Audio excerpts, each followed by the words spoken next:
as you can see, this is another book video. I know I haven't done book videos in a while, but I know I will do a Little People Big Dreams book next, but I might do it after this one.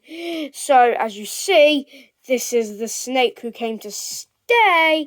So, I'm going to give you 5 seconds to comment who you think that is by. 5, 4, 3, 2, 1.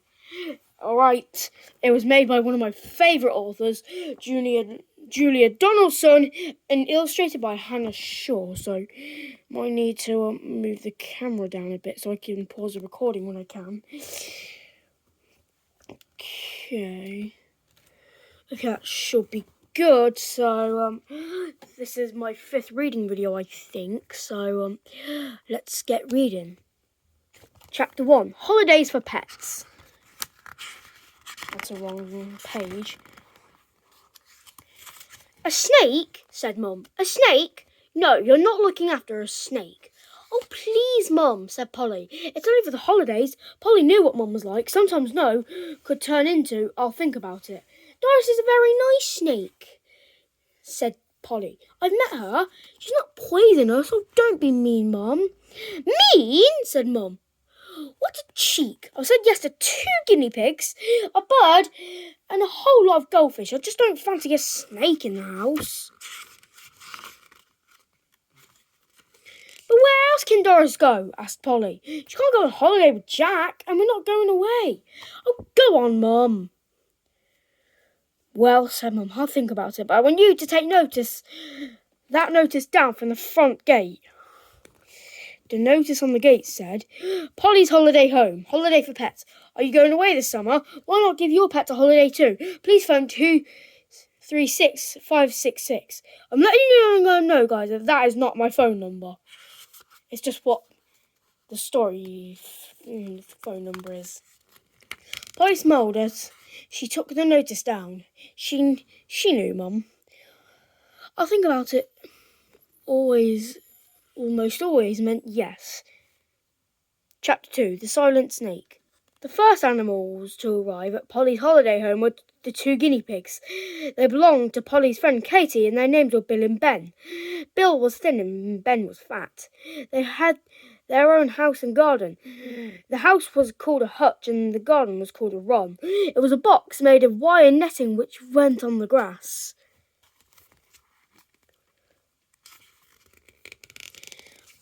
Mum was happy when she saw how fast Bill and Ben ate the grass. I'll move their run every day. If we move their run every day, I won't need to get the lawnmower out all summer, she said. Bill and Ben needed to get extra food as well as the grass. When they were hungry, they pushed their noses up to the wire and went, "Aweek! Aweek! Aweek!" They made so much noise that you could hear them from the house.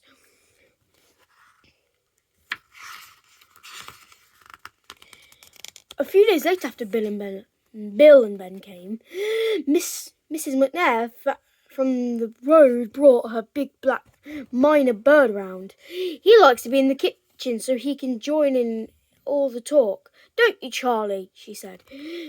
Dong dong, said Charlie. He sounded just like a doorbell. Charlie copies everything, don't you, Charlie? Said Mrs. McNair.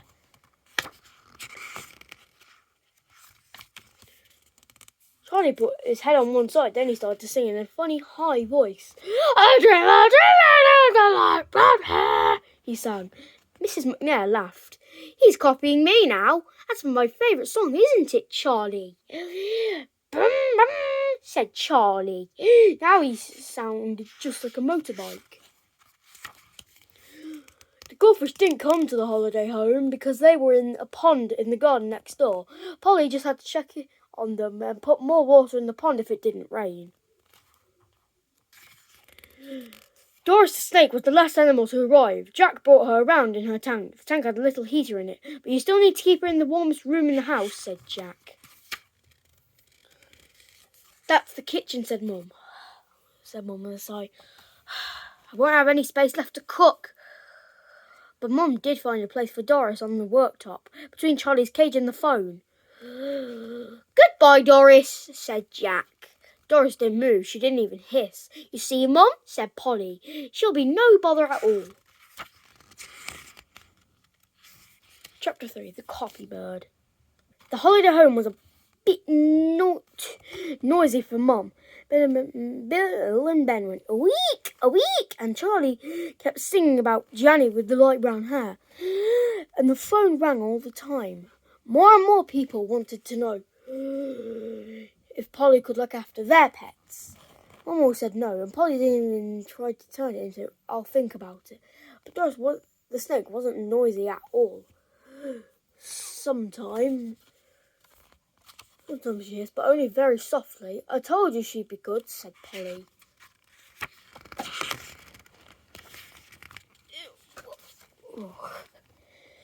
One day, Polly and Mum were having breakfast when the phone went yet again. Mum gave a sigh. "I'll get it," said Polly. She picked up the phone and said hello, but there was no one there. They heard the ringing noise again. Bling, bling, bling, bling. It was Charlie. Bling, bling. Polly laughed and Mum said, "I'm not having that." And she moved Charlie's cage into the sitting room. Later that day, Polly was outside with the guinea pigs when the postman came with 2 postcards for her.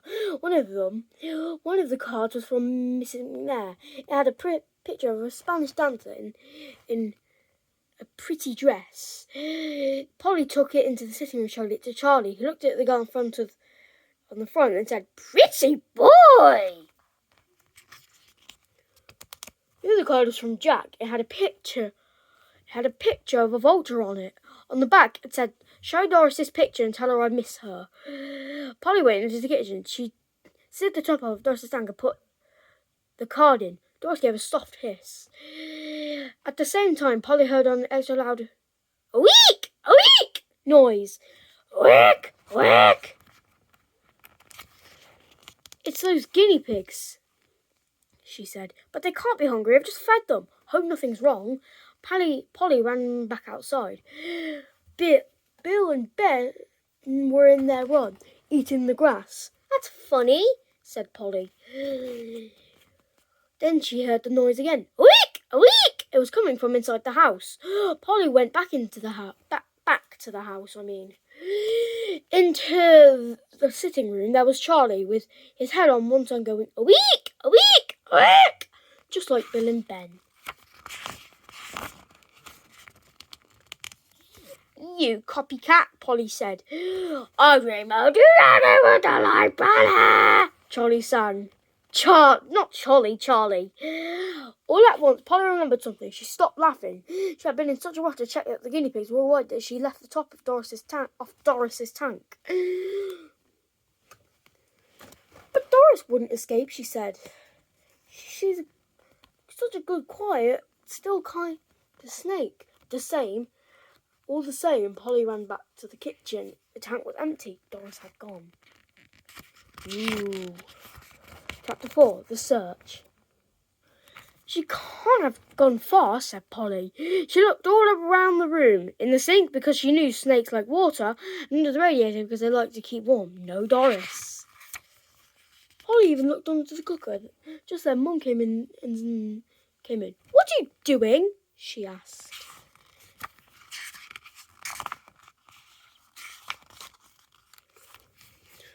"I'm looking for Doris," said Polly in a very small voice. She knew what was coming next, and here it came. "I said we shouldn't have a snake," shouted Mum. Should never have said yes, Mum did help Polly look for Doris, and now when she said something like, What if she turns up in my bed in the middle of the night?" Which wasn't very helpful. It was bad enough that Mum was cross, but it was Jack that Polly was really worried about. She knew he was missing Doris. He said so on his postcard. How was he going to feel if she was gone forever?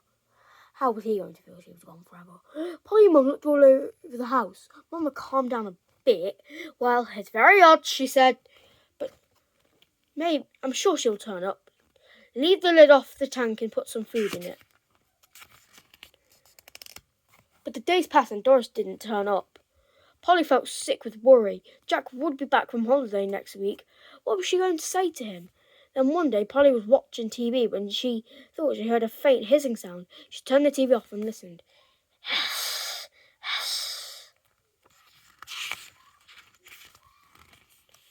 Yes, that was the sound again. It was coming from near the window. Polly went over and pulled back one of the curtains. No Doris. And then she heard the hissing. Then the hissing stopped. Polly looked behind the other curtain. There was nothing there. Then she heard the hiss again. It was coming from Charlie's cage. He was hissing just like Doris. This time Polly didn't laugh. Hiss, hiss. Mrs. McNair came back from her holiday in Spain. She had a present for Polly. A Spanish doll that looked just like the dancer on the postcard. Has Charlie been a good boy? She asked Polly. Yes, said Polly. A week, said Charlie. I've got a new song for you, Charlie, said Mrs. McNair as she carried his cage. She started to sing, You and your Spanish eyes, in her funny high voice.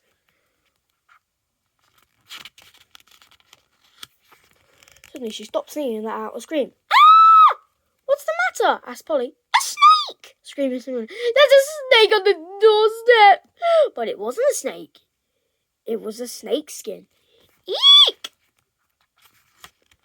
Chapter 5, Musical Pets. Jack had told Polly about snakes and their skins. He said that the old skins sometimes came off, and that then the snake grew a new one. But Polly had never seen this happen. Now Doris's old skin was lying on the doorstep. It was lovely. It was all thin and pale, and not the lovely bright green colour that Doris had been. Mrs.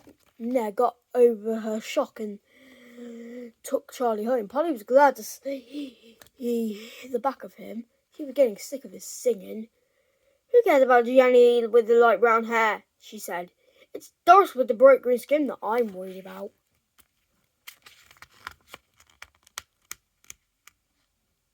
Where was Doris? She must be outside somewhere.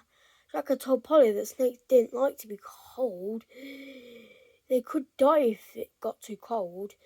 The days had been quite warm and dry, but what about at night?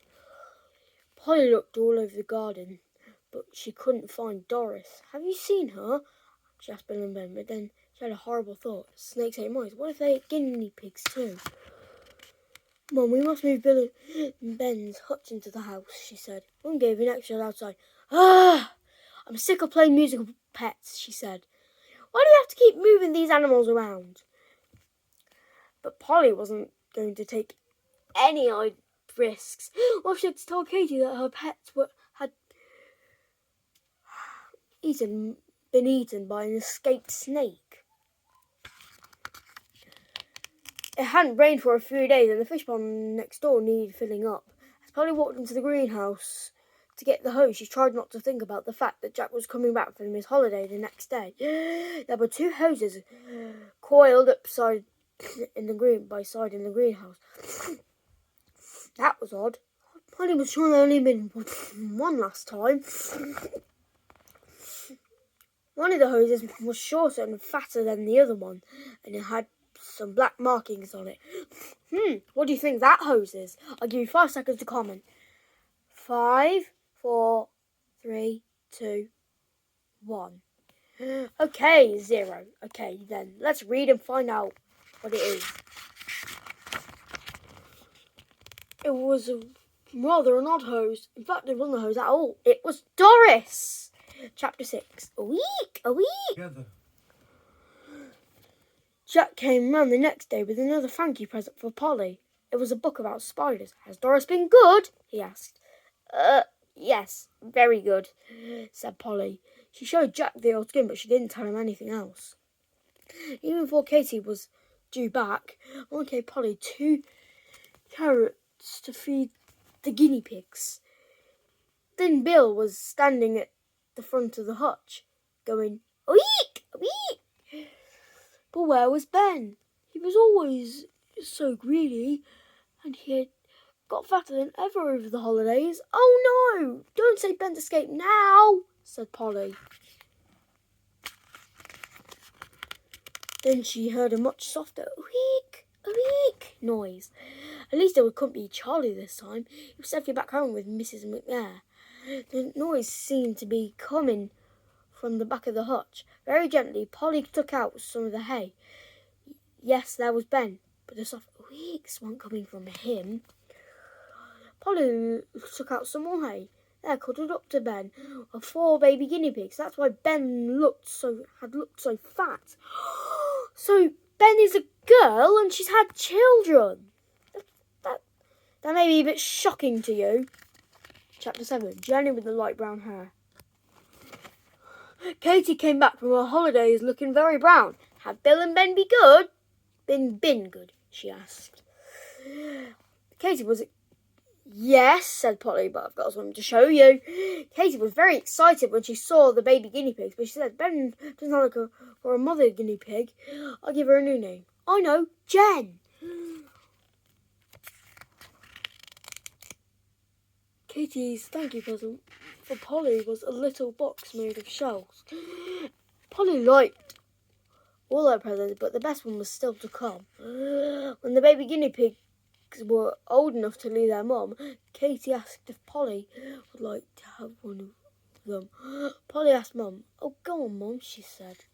Just checking if I missed a page. No, I didn't miss a page. To her surprise, Mum said, I'll think about it. It was a little girl guinea pig. Polly had called her Gianni because she had light brown hair. Sorry if I said her name incorrectly, but our books are tested for children and young people by children and young people. Thanks to everyone who consulted on a manuscript for their time and effort in helping us to make our books better for our readers. There are more Little Gems books, but this is my only one, so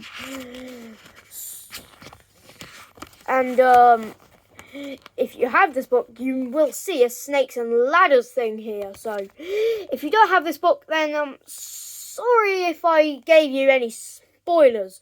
And you see that the lighting is purple because the cover is purple. You may see that the pages might have been purple, but don't worry. I don't really care about that. So, if you don't have this book, sorry if I gave you spoilers again, but if you have this book, you probably have played Snakes and Ladders that is in it. So, if you want more book videos, please leave a comment down below, and I'll be sure to read that book for you, and I'll see if I can remember your username for the video, and, do the reading video. So, like the and 10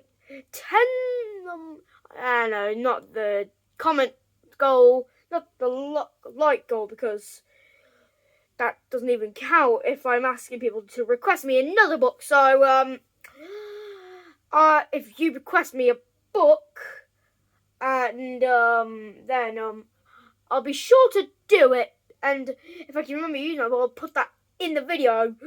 And this might have been my longest book video, but I guess we never know. So thank you for watching this video. Like and subscribe and comment down below, and make sure to hit that bell button just so you don't miss any of my videos, because if you haven't, then you might have to watch the other videos. So if you already have the bell button done, then I am happy. So thank you for watching this video. Like and subscribe with the bell button, and then just leave a comment. I know the comments will be off, but they'll turn off twice, but I'll just turn the comments on again twice. So bye guys, peace out.